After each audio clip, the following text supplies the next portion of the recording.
So there is some talk about the Mets being a surprise team amongst the MLB community, but I'm here to tell you that I'm not buying it one bit.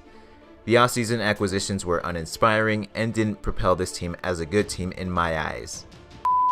This roster is still not good. I'm not too fond of some of their acquisitions, especially Todd Frazier. I am not a fan of that signing at all. But hey, since you shed Terry Collins, that's a plus, I suppose. Maybe not in the win column, but I guess that's a plus since you won't have any of your starting pitchers being wasted any more than they already have been.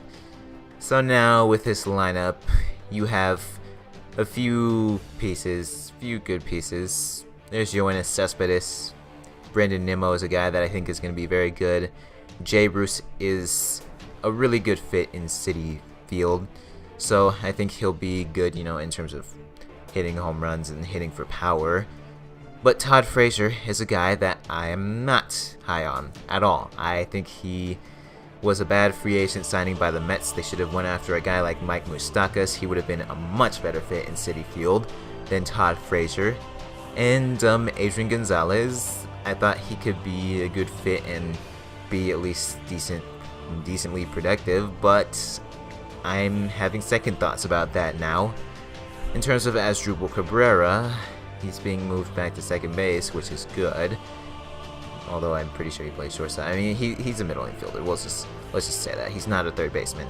And there's Travis d'Arnaud and Ahmed Rosario. So I mean, this lineup is not that good. A few pieces. They have a few pieces. 3, maybe 4. Otherwise, this lineup is not that good. So it gets a C grade for me. And then when it comes to their depth, I mean, not really better at all. There's Kevin Plawecki and Wilmer Flores, Jose Reyes and Juan Lagares in the big league level. Wilmer Flores and Juan Lagares are going to be platooning with Adrian Gonzalez and Brandon Nimmo respectively, so we'll see how that goes. And in terms of in the minors, there is Thomas Nido and Dominic Smith. Dominic Smith, they're both prospects that could be coming up this year. Same with Luis Guillorme. I'm not sure how you pronounce that. But then there's also David Thompson, not the basketball player, Andrew Eli, Matt Dendecker, Zach Borenstein, and Ty Kelly as depth options. So not much to go off of there either. Now they do have Michael Conforto, who's going to be recovering from shoulder surgery he had at the end of last season. TJ Rivera is also a guy that's injured and he's on the 60-day DL. He actually had Tommy John surgery in September of last year. And David Wright, I'm pretty sure his career is actually done. If he comes back, he's not going to be the same David Wright that he once was. So in terms of the depth, I'm giving it a C also. Although Michael Conforto can come back and be good for them and provide a hole or fix a hole that's missing in this lineup, it's not going to be enough to alter their depth, the better of their depth and the lineup. So C grade for depth, C grade for lineup. Okay, it's okay. It's an okay grade. In terms of their rotation, yes, they have really talented pitchers. At least one really good talented pitcher in Noah Syndergaard, another talented pitcher in Jacob deGrom, and another one in Steven Matz. Matt Harvey is a mess, but still should be. He's not that good anymore. And Zach Wheeler, he's injury prone, so their rotation as a whole is injury prone. So I'm not that confident in their rotation just keeping up their paces. There's Robert Gesellman and Chris Flexen. Robert Gesellman actually has some service time under his belts. We'll see if he can improve. Both of their MLB ETAs are mid-2018, so we'll see how that goes.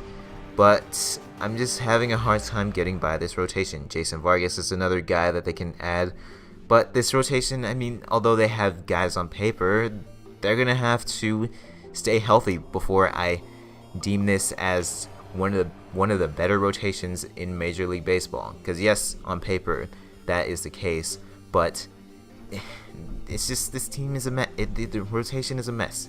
Whether it's injuries or Matt Harvey, it's just I can't put this team, this rotation, any higher than maybe a B. I'm giving it a B- right now, but maybe a B as of right now is what the highest upside I can see. It could probably turn into a B+ if, like I said, things go well, but things are gonna have to go well. Hopefully no more Terry Collins can fix that, but gonna have to produce, gonna have to stay healthy, and gonna have to produce before I get behind this team and this rotation doing anything more than being a B-. And that leads us to the bullpen. Got some pieces there: Jeurys Familia, AJ Ramos, Anthony Swarzak, and Jerry Blevins. There's Rafael Montero injured, not much there. But the bullpen has its issues. At least with Jeurys Familia, it has its issues.